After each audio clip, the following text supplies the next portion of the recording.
여호와께 성결 제목입니다. 함께 은혜 나누기를 원합니다.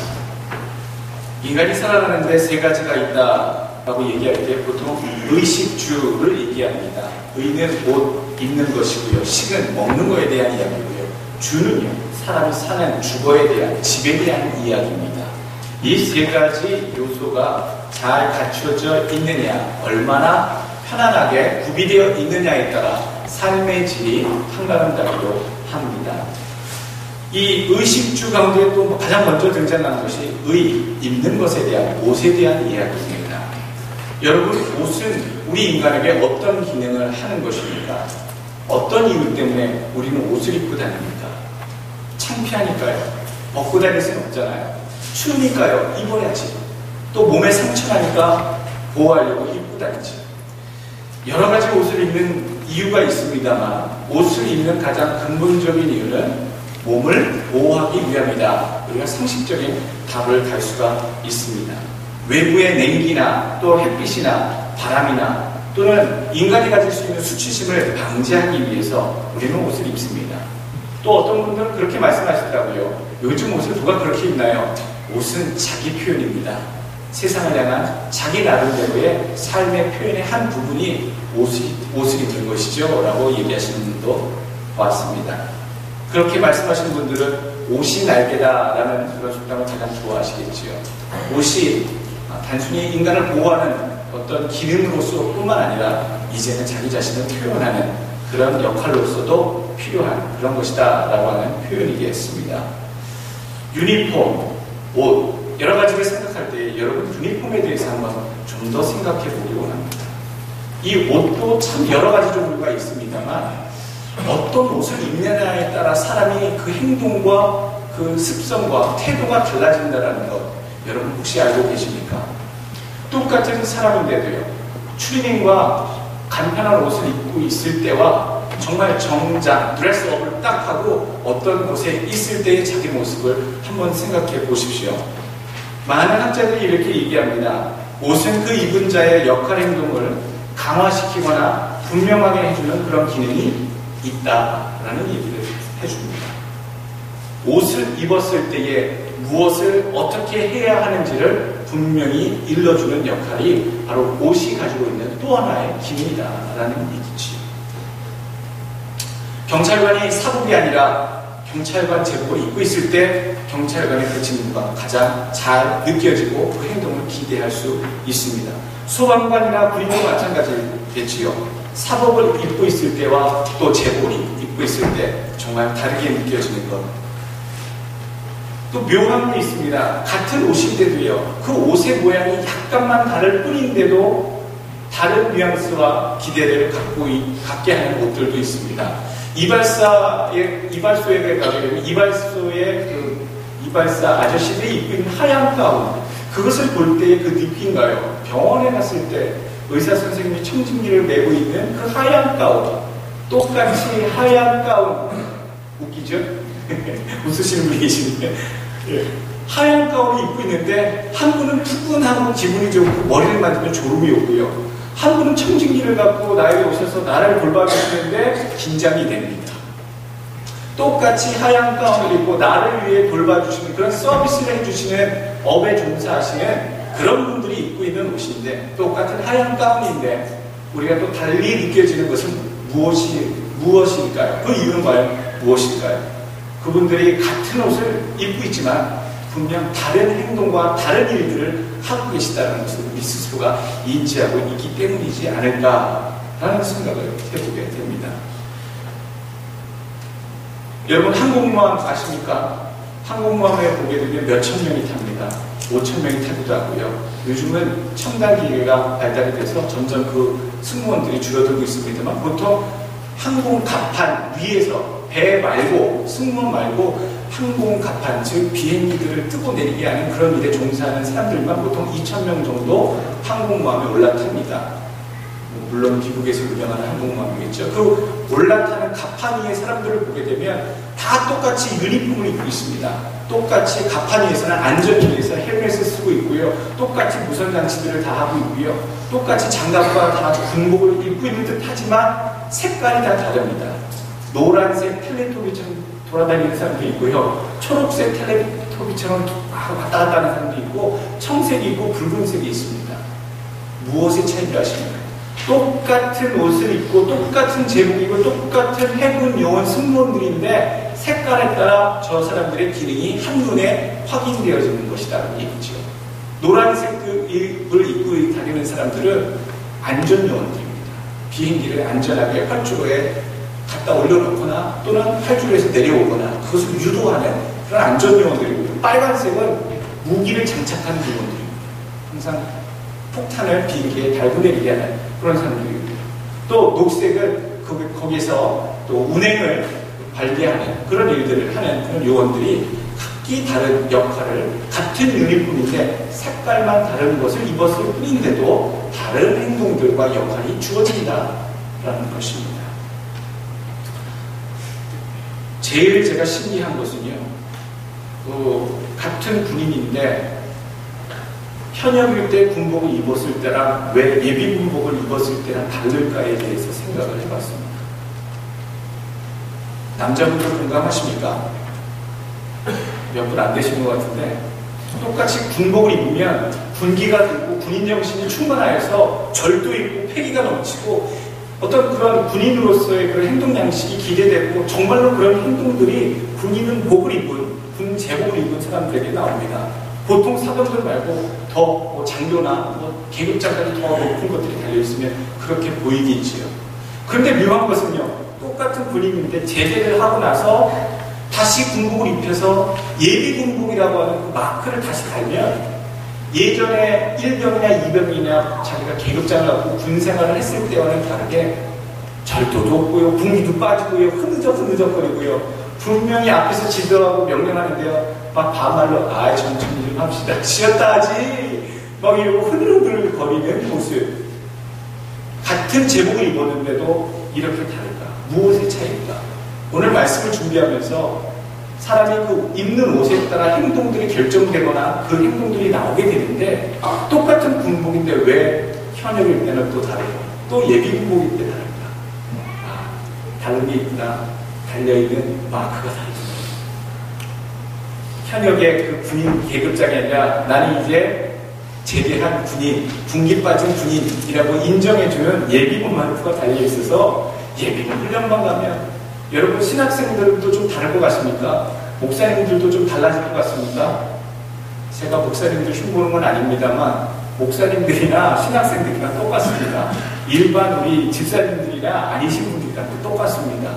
제가 군대 2년 반이죠. 군대를 마치고 3학년에 총신대학교에 복학했을 때 예비군 훈련 첫 해를 학교에서, 두 번째 해까지 학교에서 받았습니다. 학교에서 예비군 훈련관장까지 모두 이렇게 차편을 대절해주고 인도해줬는데, 그렇게 은혜스럽고 생명 충만해 보이던 동기들, 선배들이요, 예비군복을 입고 나타나는데 왜 이렇게 흐느적거립니까?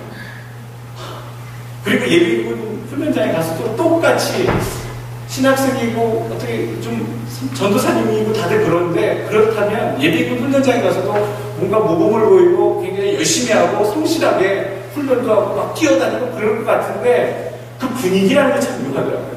똑같습니다. 변하지 않습니다.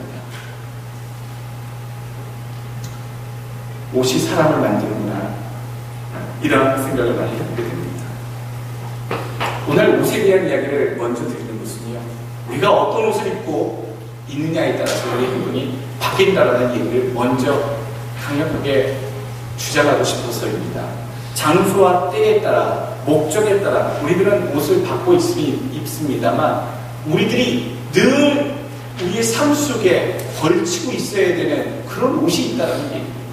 그리고 그 걸친 옷에 따라 행동해야 되는 우리들의 삶의 행동들, 양태들이 있는데, 그것은 변함이 없고 한결같으며 주님이 원하시는 그 모습 그대로 나오는 행동을 해주는 그런 옷을 우리는 입고 있어야 한다는 것이죠. 성도들은 항상 무슨 옷을 입으셔야 됩니까? 그 옷이 뭡니까? 교회 나올 때 입은 옷에 대해서 얘기 드리는 거 아닙니다. 교회 나올 때 무슨 옷을 입고 갈까? 그런 고민하지 마십시오. 정성되게 깨끗하게 하나님 앞에 부끄럽지 않게 그 목적을 생각하신다면 여러분들이 가지고 있는 옷 가운데 무엇을 입을지에 대해서는 간결하게 해답이 나옵니다. 오늘 이거 입고 가야겠구나 라는 마음의 결정이 선뜻 나오죠. 제가 지금 말씀드리는 것은 성도들이 주 앞에 나와 하나님께 경배 드릴 때에 우리의 삶에 어떤 옷을 걸치고 있었느냐에 대한 삶의 태도에 대한 얘기입니다. 인간이 최초로 언제서부터 옷을 입게 되었습니까? 퀴즈를 드린다면 어디에서부터 옷을 입게 되었습니까? 에덴 동산에서. 에덴 동산에서 원래 하나님께서 아담과 하와를 창조하셨을 때에는 옷이 필요 없었습니다. 춥지도 않았고요, 덥지도 않았고, 또 해충이 공격하지도 않았고, 또 상처를 입거나 해를 당할 만한 몸을 굳이 옷이라는 것으로 둘둘 말아서 몸을 보호해야 할 이유가 없는 완벽한 낙원에서 살고 있었던 사람들입니다. 그런데 옷이 어떻게 해서 생겨났습니까? 추워서 입기 시작했습니까? 아니면 뛰어다니다가 넘어져서 그것을 방지하기 위해서 치마를 입든지 바지를 입든지 생각해낸 것이 옷입니까? 죄악 때문에 시작된 것이, 걸치기 시작한 것이 옷이다. 옷이 아무런 잘못은 없습니다만 옷을 입게 된 이 인류의 근원은 인류가 타락하고 나서 자신의 부끄러운 몸을 숨기고 가리우고자 자기 자신을 스스로 수치심으로부터, 외부로부터 보호하고자 시작된 그것이 무화과 잎으로 만든 옷이다. 그것이 인류 최초의 옷이다라고 성경은 얘기해주고 있습니다. 다 가려졌습니까? 자기의 수치심이 가려졌습니까? 자기의 부끄러움이 다 가려졌습니까? 그러지도 못했다는 얘기지. 하나님 앞에 범죄한 인간들이 하나님이 찾으실 때에 자기가 그 무화과 잎으로 가리며 하나님께 담대히 나가지 못했습니다. 부끄러움이 있었다는 것이죠. 가리고 있었음에도 부끄럽고 수치스러운 걸 알았다는 얘기입니다. 다 가려주지 못하는 인간이 만든 그 무화과 잎으로 만든 옷. 하나님께서는 창세기 21장에 그 옷을 바꿔 입히십니다. 그 옷을 여호와 하나님이 그 아담과 그 아내를 취하여 가죽옷을 지어 입히시니라 라고 얘기하고 있습니다. 가죽옷은요, 만들려면 그 가죽을 얻기 위해서 동물의 희생이 필요하고 그 동물의 피 흘림이 필요합니다. 아담과 하와에게 입히신 그 가죽이 어떤 동물인지는 성경에 정확히 나오지 않지만 그 가죽옷을 하나님께서 지어 입히실 때에 하와와 아담은 생각했을 겁니다. 우리들 때문에 그 에덴 동산에 있던 어느 동물 그 의미 없이 우리들 때문에 죽는 동물이, 피 흘리는 동물이 있었겠구나.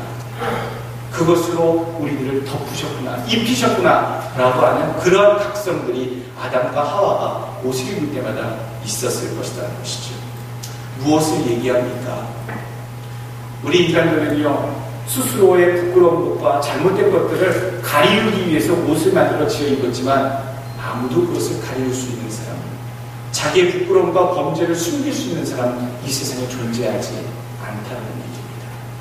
자기가 자기의 지혜로, 지식으로, 자기의 행동으로 어떠한 행동들을 취함으로 인해서 자기의 모든 것들을 보호하고 숨길 수 있다고 생각하지만 우리 인간은 그렇게 숨길 수 없는 더 거대한 죄가 우리 마음속에, 우리의 삶 속에 놓여져 있기에 우리는 오직 예수 그리스도의 보혈의 피로 만들어진 가죽옷을 입지 않고서는, 어린 양의 옷을 입지 않고서는, 예수 그리스도로 덧입지 않고서는 우리는 부끄러운 인생이 계속될 수밖에 없다는 것을 오늘 성경은 얘기해 줍니다. 오늘 그래서 우리 스스로 생각해 보기에 우리가 입고 있는 것이 과연 무엇인가?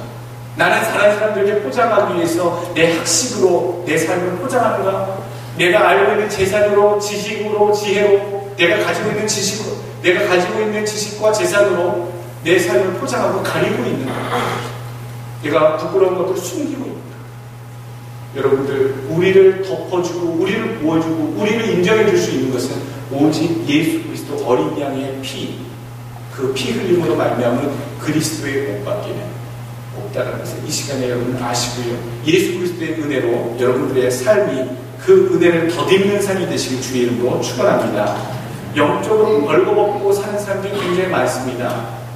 벌거벗은 임금님이 남의 이야기 같지요. 주변에서 참 많이 봅니다. 참 그렇지 못한데 그런 척 하면서 사람들한테 척 하면서 살아가는 인생들, 참 부끄러운 줄 알면서도, 여러분 공식적으로 우리 정치하는 사람들 얼마나 많이 봅니까? 참으로 양심 없고요, 참으로 나쁜 짓 하는 게 다 들통났는데도요, 거짓말하는 게 들통났는데도요, 참으로 명분을 내세우고 자기 변명을 내세워서 아닌 척하면서 어깨를 딱 들썩이면서 포커스를 받는 우리 주변에 수없이 많은 사람들을 보지 않습니까? 벌거벗은 채로 다니고 있는 사람들, 자기가 벗은 줄도 모르고 가려졌는 줄 알고 그런 착각 속에 빠지는 인생들이 많은데, 그런 사람들이 있다면 참으로 안타까운 일이지만 더 속상한 것은 우리 자신도 나도 모르는 사이에 참 부끄러운 인생의 모습 그대로 내 주변에 보이고 있고, 그렇지 않은 척 착각 속에 빠져있는 어리석은 신앙인들도 주변에 있다.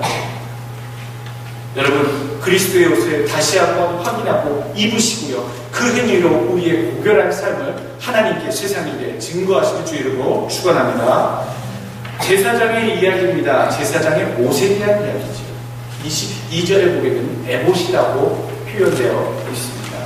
오늘 이 에봇의 이야기를 잠깐 통해서 보고요, 제사장의 이 복식, 옷에 대해서 하나님께서 28장, 창세기 28장과 오늘 39장에 이 옷에 대한 설명을 자세하게 해주시면서 그 의미도 우리에게 설명해 주시는데, 이 제사장에 담긴, 이 옷에 담긴 의미를 생각해 보면서 성도의 삶은 어떤 옷을 입고 살아야 되는가, 어떠한 일을 우리가 신경 쓰고 바라봐야 되는가에 대해서 여러분들 영적인 의미를 찾아보도록 하겠습니다. 22장 39장 22절 보게 되면, 그가 에봇 받침 긴 옷을 전부 청색으로 짜서 만들 때, 오늘 첫 번째 이야기입니다. 에봇 받침 긴 옷, 그가라는 얘기입니다. 그가가 누굽니까? 대명사죠. 모세가 만든 게 아니라 모세가 지명한 자가 있었지요.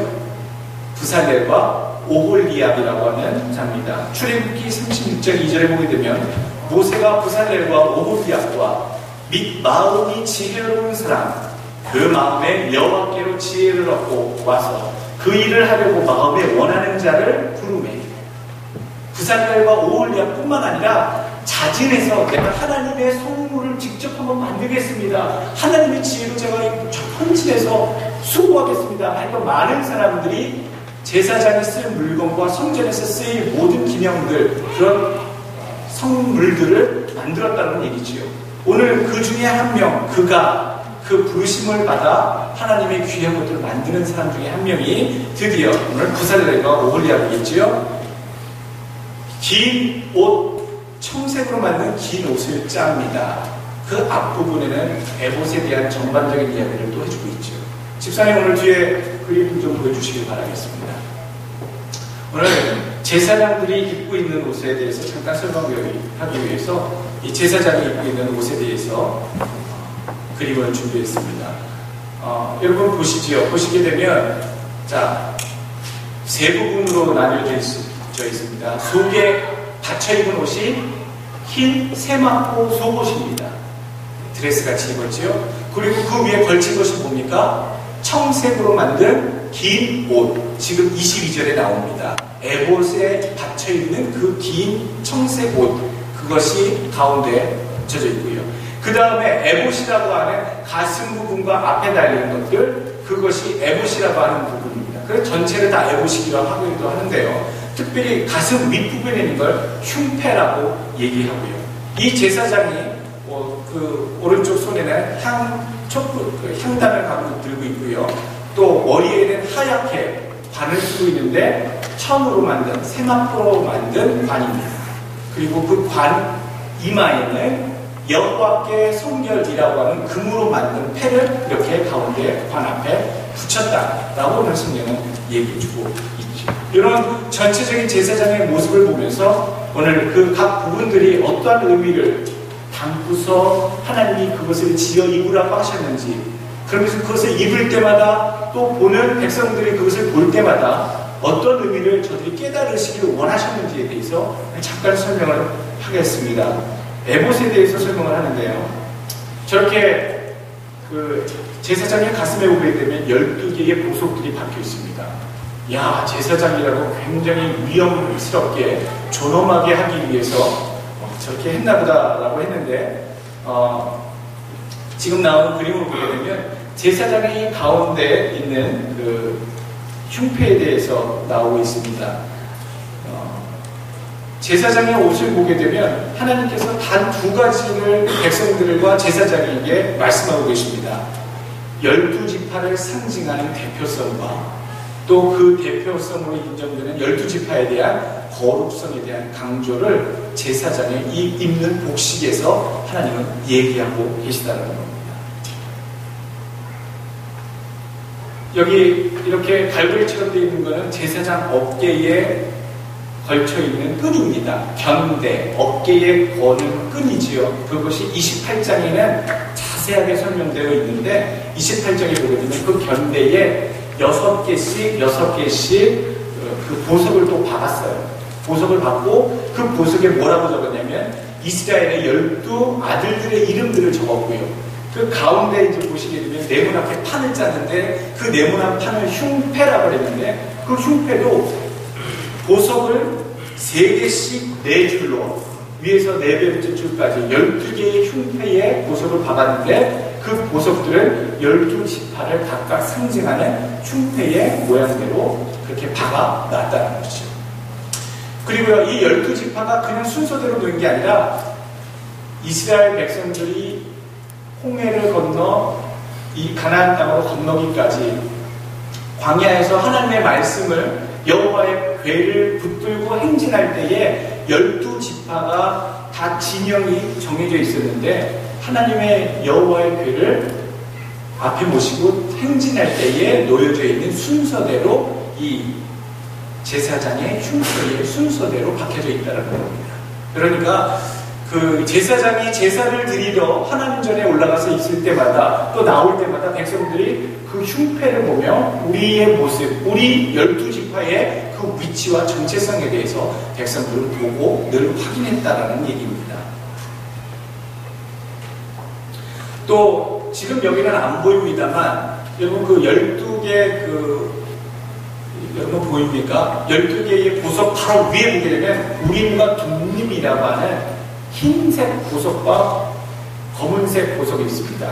돌인데 움림과 둠림이라고 해서 그 안쪽으로 지금 이 12개의 패가 달린 이 흉패가 이중으로 되어 있는 주머니입니다. 그래서 그 주머니 속에 뭐가 들어있냐면 하얀색 돌과 검은색 돌인 우림과 둠림이 들어있습니다. 이 우림과 둠림은 무엇을 했냐면 하나님께서 백성들에게 제사장을 통하여서 어떤 일에 대해서 판단을 내릴 때에 제사장이 흰 돌과 하얀 돌, 우림과 둠림으로 하나님의 선하신 뜻이 무엇인지 판결을 할 때 사용했던 보석이 저 우림과 둠림입니다. 그것이 이제 그 안쪽에 들어가 있는 것이죠. 지금 그림에는 바깥쪽으로 나와 있는데 안쪽에 그렇게 들어가 있습니다. 재밌죠? 지금 저렇게 그림으로 보니까 좀 장난스럽게 좀 보이는데 분명히 이해를 돕기 위해서 누가 잘 정리해 놓은 거를 제가 카피해 왔습니다. 그리고 흉패는 저렇게 생겼고 견대도 저렇게 생겼다라는 얘기를 해주고 있습니다. 그리고 오늘 그 22절에 나오는 부분은 긴 옷, 아까 긴 옷을 얘기하고 있는데 긴 옷의 끝단은 전부 다 석류를 새겨놓고 그 석류 열매 무늬마다 사이와 사이마다 금으로 된 방울을 달아라 라고 얘기를 하고 있어요. 석류가 나옵니다. 본문에 등장하는 청색의 그 겉옷에 석류를 왜 박아놓았을까? 석류가 무슨 의미가 있을까? 석류 좋아하시는 분 계십니까? 성경에 나오는 이 석류는 여러분이 좋아하시는 미인은 석류를 좋아해 그 광고에 나오는 그 석류입니다. 석류는 굉장히 빨갛게 있는 과일이지요. 성경에 있는 포메그라넷이라고 하는 이 석류, 우리들이 지금도 건강식으로도 많이 먹고 있는 이 석류는 이 석류의 모양대로 빨갛게 실로 문양을 내서 제사장의 겉단 마지막 끝부분을 무늬마다 넣으라고 오늘 성경에 말씀하십니다. 굉장히 빨갛고 빨간 열매 중에 하나가 석류입니다. 석류를 깨물어 먹었을 때 흘러나온 게 뭐가 같습니까? 피 같아요. 과일 중에서 그렇게 빨간 피가 나올 정도로 흐르는 액체가 없는데 모든 백성들은 그 석류를 볼 때마다 빨간 것, 그리스도의 보혈, 어린 양의 피, 희생제물의 피, 나의 속죄를 위해서 대신 죽는 그 희생양의 제사의 피를 생각하라는 그런 의미로 석류, 빨간색의 석류 무늬를 그 속에 새겨 넣으라는 얘기를 해주고 있죠. 그 석류는 바로 구원받은, 그 피로 구원받은 백성들을 의미한다라고 많은 목사님들이 또 신학자들이 얘기를 합니다.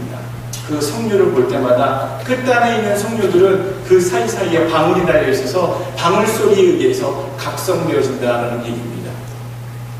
석류무늬 하나 있고 그 옆에 방울이 달려있고 다시 석류무늬 하나 빨갛게 그려놓고 방울이 달려있고 석류방울이 이 옷 끝단에 쭉 달려있다는 것이죠.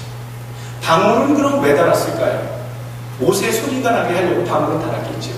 딸랑딸랑딸랑 젤랑젤랑젤랑 그 크기와 재질에 따라 소리가 결정될 텐데 제사장이 옷을 움직이며 하나님께 성막 안으로 어느 누구나 함부로 들어갈 수 없는 지성소 안으로 백성들의 죄를 대신해서 제사를 드리러 들어갈 때에 제사 드리는 그 모든 과정들이 청각적으로 제사장이 지금 수행하고 있구나라고 하는 확인의 증거가 바로 제사장 몸에 달려있던 그 방울소리였습니다. 성전 안에 들어가지 못하는 백성들이 제사를 드리는 동안 제사장의 그 방울소리를 들으면서 잘 드려지고 있구나, 성결한 제사가 드려지고 있구나, 그런 마음으로 듣고 있는데 여러분 방울소리가 안 들리면 어떻게 하는지 아십니까?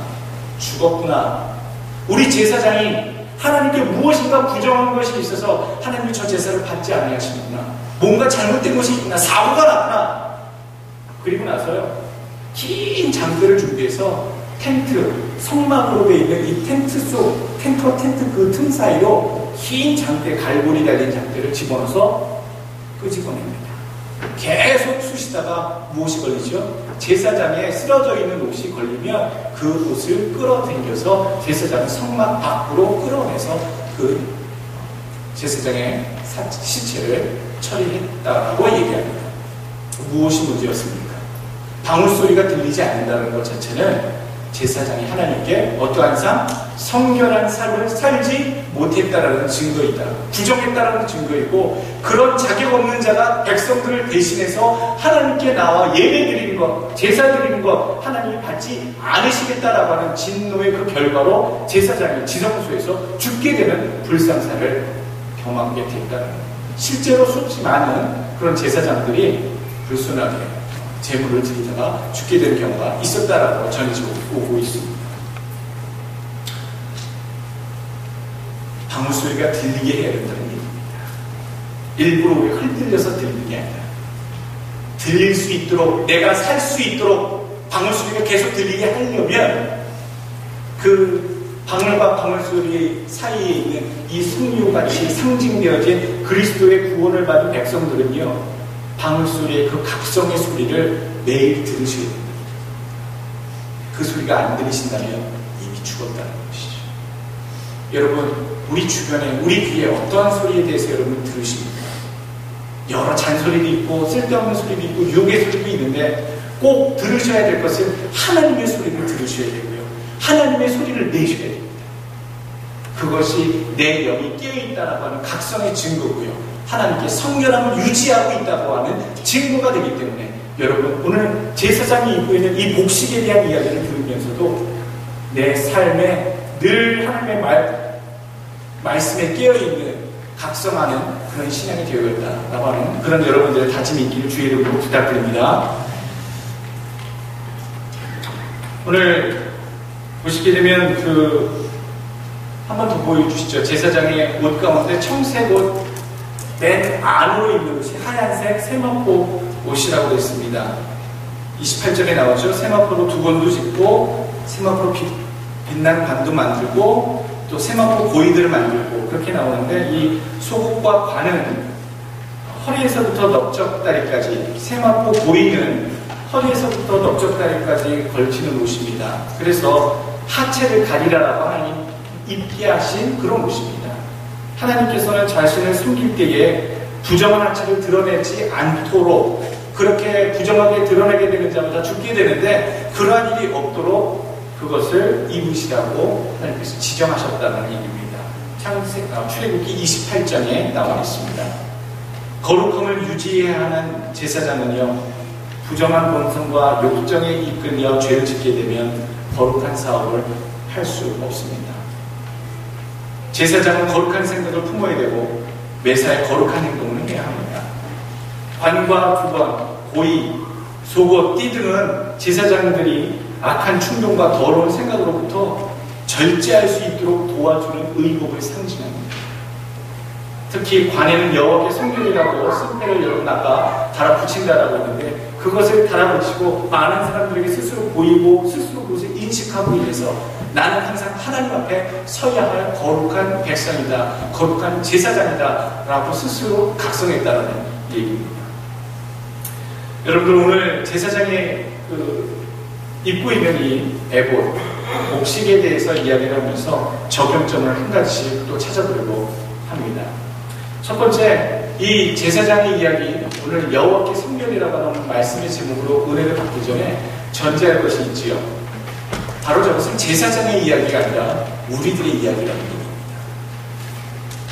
얘기입니다. 베드로전서 2장 9절을 보게 되면 오직 너희는 택하신 족속이요 왕같은 제사장들이요 거룩한 나라요 그의 소유된 백성들이.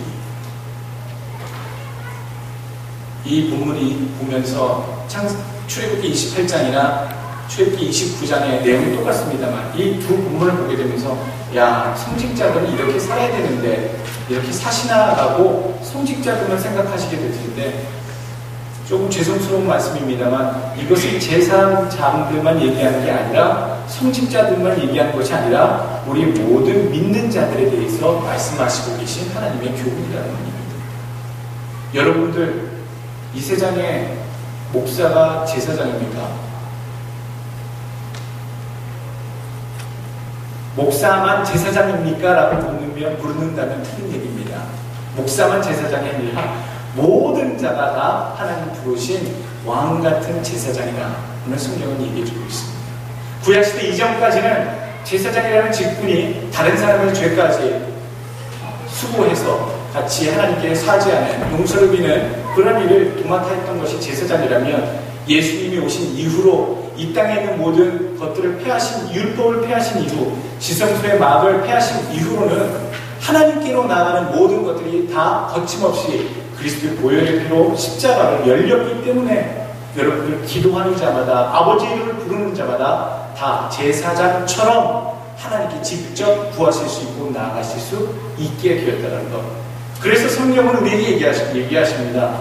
여러분들이 다 한 명 한 명이 다 제사장이에요. 그 제사장이 갖춰야 할 예복을 보면서 내가 그럼 내 삶에 무엇을 입어야 무엇을 갖춰야 될지에 대해서 오늘 적용하시기만 하면 된다는 말씀입니다. 오늘 첫 번째 제사장 같은 우리들이 적용해야 될 적용문은요, 정결한 삶을 방해하는 것들을 여러분 제거해야 합니다. 내 생각을 자꾸 유혹에 빠지게 하는 것, 죄를 짓게 만드는 것, 텔레비 보는 것, 드라마 보는 것. 요즘 드라마 볼 게 없습니다. 죄송합니다. 다 막장 드라마 아닙니까? 다 불륜 아닙니까? 다 어떻게 친척들이, 형제끼리, 부모 자식끼리 다 불륜이 있고요. 다 음모가 있고요. 다 이렇게 사의가 돋고요. 사람의 그 악한 모습들이 굉장히 드러나는. 그 옛날에는 그 왜 대바리로 나오고 뭐 여러 가지 참 좋게 전원일기라든지 참 똑같은 인생 이야기를 많이 다뤘는데도 보고 나면 마음이 따뜻해지고요. 보고 나면 참 훈훈하다. 그리고 애들도 다 같이 손잡고 보고 그래도 참 일부러 보여주고 싶었던 그런 드라마들이 참 많은데 요즘은 왜 그런 것들을 안 만드는 건지 못 만드는 건지 관심이 없는 건지 우리의 심성과 포인트가 달라져서 작가들이 거기에 맞춰서 막장 드라마를 작성해내는지는 모르겠습니다만 볼 게 없어요. 보다 보면 무의식 중에 나도 저렇게 되고 저러면 안 되지 하면서 나도 수없이 보다 보게 되면 저럴 수도 있구나, 저렇게 될 수도 있겠구나 라고 하는 상황에 빠지게 된다는 것이죠. TV뿐만 아닙니다. 영화나 오락 여러분들 애들 게임하는 거 한번 보십시오. 건전한 게 있습니까? 다 피 튀기는 거, 다 죽이는 거, 다 부시는 거. 어떻게 좀 맞추고 뭐 재미나는 것도 있을 수 있는데 다 그런 것들의 아이들이 무의식적으로 하루에도 몇 번씩 반복적으로 우리의 영혼이 끼어져 가는지, 비디오, 인터넷 이런 것들이 다 우리의 삶을 핍절하게 만들고 있다는 겁니다. 이러한 것들 내가 어느 정도 즐길 수 있는 부분도 있지만 나도 모르는 사이에 지나쳐서 내 영혼이 핍절해 가고 있는 모습. 영의 사람들은요, 영의 사람들은 봅니다. 육의 사람들은 육의 사람들을 보지요. 대화를 해보십시오. 이 사람의 영혼이 굉장히 메말랐구나. 이 사람 품성이 굉장히 눌렸구나. 이 사람 지금 겉은 멀쩡해 보이고 건강하고 병 없어 보이지만 진짜 피폐해 있구나. 목사는 영의 세계를 얘기했고요. 영의 것을 고민하기 때문에 이런 것들을 서로 이야기 나누고 보게 되면요, 정말로 많이 느껴지고 보이게 됩니다. 여러분들 목사가 이러면 여러분들은 안 느껴지십니까? 똑같습니다. 우리들의 영이 메말라가고 있고요, 죽어가고 있고요, 타락해지고 있는 그 근원적인 원인들을 여러분 주변에서 제시하시기 바랍니다. 두 번째로 우리들에게 주시는 교훈은요, 그리스도의 옷을 입어라라는 얘기입니다. 아까 말씀드렸듯이 교회에 오면서 무슨 옷 입으라는 얘기 절대가 아닙니다. 또 어떤 입을 갈아입으라는 얘기가 아닙니다. 상징적인 표현입니다. 그리스도의 옷을 덧입어라 라고 얘기하는 것은 우리가 예수 그리스도의 보혈로 말미암아 대제사장들이 되었기 때문에, 제사장들이 저렇게 제사를 드릴 때 입었던 옷처럼 우리 개인 한 명 한 명이 다 제사장이 하나님 원하시는 의도대로 의미가 담긴 그런 삶의 옷을 우리의 영의 생활에, 우리의 육신의 생활에 입고 있어야 된다는 얘기입니다. 영의 제복을 입고 계셔야 됩니다. 오늘 영의 제복은 성도의 옳은 행실입니다. 여러분들의 행실 자체가 여러분들이 어떠한 옷을 입고 있다는 것을 얘기해주고 반증해 주는 겁니다. 예배소서 2장 10절 말씀, 우리는 그의 만드신 바라 그리스도 예수 안에서 선한 일을 위하여 지으심 받은 자니 그 일은 하나님이 전에 예비하사 우리로 그 가운데서 행하게 하려 하심이니라. 그리스도 예수 안에서 선한 일을 하게, 그 행위를 하게 만드셨다라는 것. 그리고 요한계시록 19장 8절, 그에게 허락하사 빛나고 깨끗한 세마포를 입게 하셨은즉 이 세마포는 성도들의 옳은 행실이로다 하니라. 천국에서 여러분들 다 똑같은 옷 입고 다니실 겁니다. 이제 여러분들 이 땅에 인생 마치시고요, 천국에 다 들어가시면 제가 보기에는 그 세마포가 어떤 색깔일지, 또 하얀색일지 검정색일지 어떤 컬러풀할지는 모르겠습니다만 다 하얀색의 이 세마포를 고결하게 입고 있을 것이다. 그런데 그 고결한 옷을 입고 있지 못한 사람도 있지 않을까. 근데 그렇게 입지 못한 사람은 천국에 들어갈 수조차 없겠지요. 천국에 들어간 모든 백성들은 그들의 아름다운 세마포를 입었는데 그 세마포의 이름이 뭐였냐? 성도의 아름다운 옳은 행실이었다라는 얘기입니다. 지혜로운 사람은요, 행동으로 그 말을 증명하고요, 어리석은 사람은 말로 자기 행동을 변명합니다. 지혜로운 믿음에 신실한 사람은 자기의 행함으로 믿음을 증명해 보이고요, 말만 앞선 사람들은 자기의 행동을 쫓아오지 못하니까 늘 입으로만 믿음에 대해서 얘기합니다. 무엇을 얘기하는 것이 여러분 이해하시겠지요? 믿음이 있고 없으면 여러분들이 보통의 행실로 증거하실 수밖에 없는 그러한 삶을 우리는 사셔야 된다는 얘기입니다. 이것이 영의 옷이고요, 이것이 성도의 옳은 행실의 옷을 얘기해주고 있습니다. 오늘 세 번째 우리에게 주시는 교훈은요, 하나님이 마음 가운데 우리를 주셨다라고 하는 그런 인식을 우리는 가져야 된다는 얘기입니다.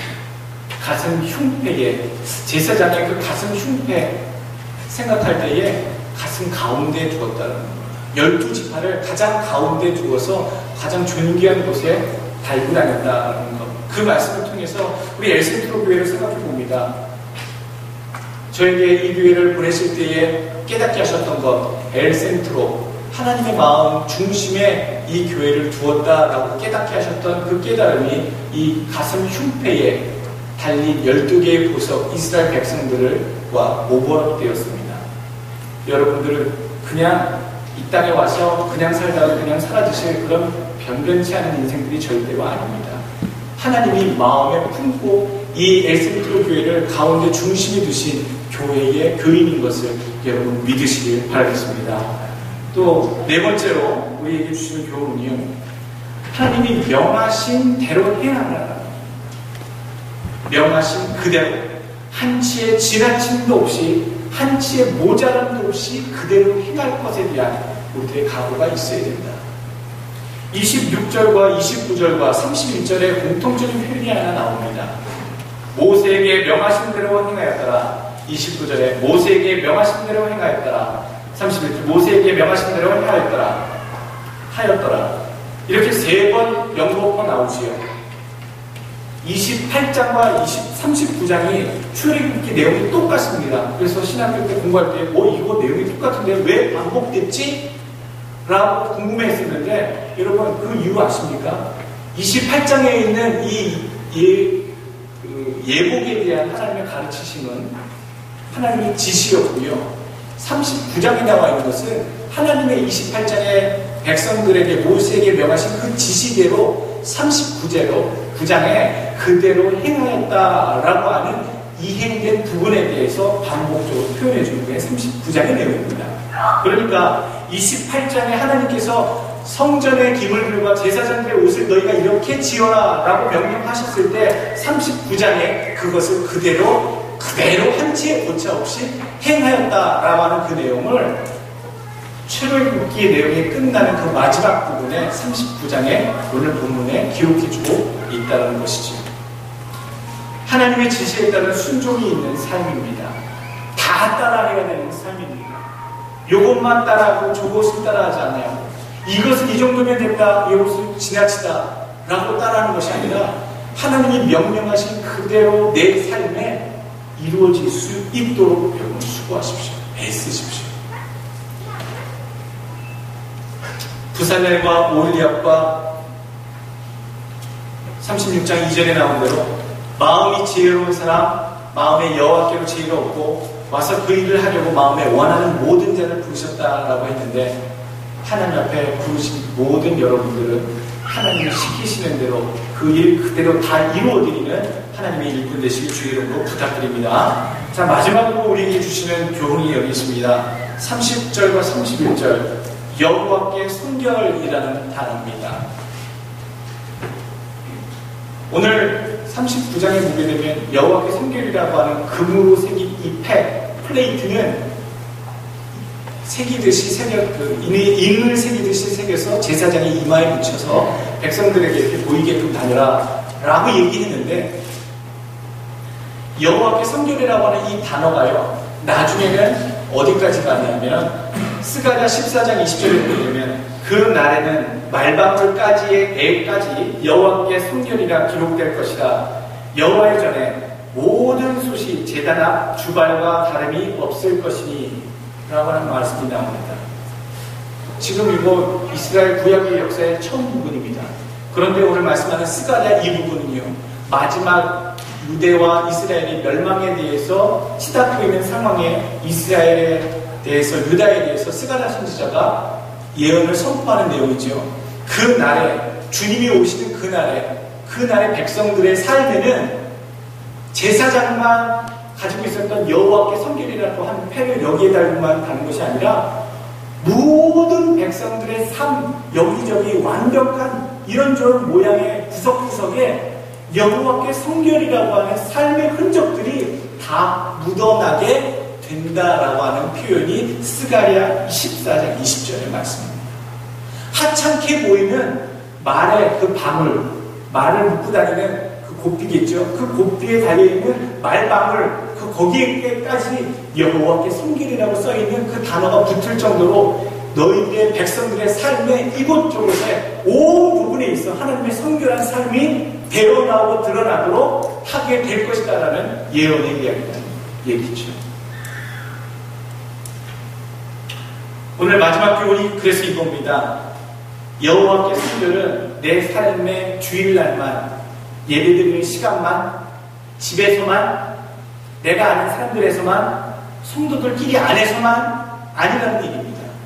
여호와께 성결의 삶은 말발굽에 이르기까지, 말방울에 이르기까지 삶의 온 내가 관계하는 상황과 부분에 이르기까지 온전하게 하나님의 성결하심이, 거룩하심이 드러날 수 있도록 사는 것, 그것을 위해서 여러분들 힘써야 된다는 그런 얘기를 오늘 마지막에 교훈으로 드립니다.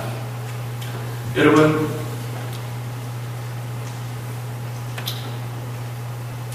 우리가 이 땅에 살면서 어떠한 삶으로 인생의 흔적들을 남기시고 이 땅에 인생을 살아나가시겠습니까? 우리들이 날마다 입고 있어야 될 것은 여호와께 성결이라고 하는 우리의 신앙의 옷, 우리 믿음의 행실의 옷을 여러분 잘 입으시기 바랍니다. 아직도 영적으로 헐벗고 다니고 있고요, 벌거벗고 다니고 있고, 참으로 부끄럽고 걸치고 있다고 스스로 착각하며 부끄러운 자로 살아가고 있는 사람들도 우리 주변에 있고, 또 그것이 때로 우리이기도 하지만 날마다 우리에게 주신 말씀, 내가 늘 여호와께 성결해야지 라고 하는 마음으로 우리의 행실 속에, 우리의 언변 속에 날마다 하나님의 귀한 거룩함이 드러나는 그런 제사장다운 삶이 있으시는 주의 성도들 되시기를 주의 이름으로 축원합니다. 가장 귀한 향수는요, 가장 작은 그릇에 담깁니다. 크고 깊고 그런 것이 아니라 보잘것없는 우리도요, 가장 작은 자라고 느껴지는 여러분들이라 할지라도요, 가장 귀한 예수 그리스도의 진리와 복음, 그 귀한 것을 담으셔서 하나님 앞에 가치 있는, 세상 가운데 가치 있는 인생들로 인정받으시길 주의 이름으로 축원합니다. 기도하겠습니다.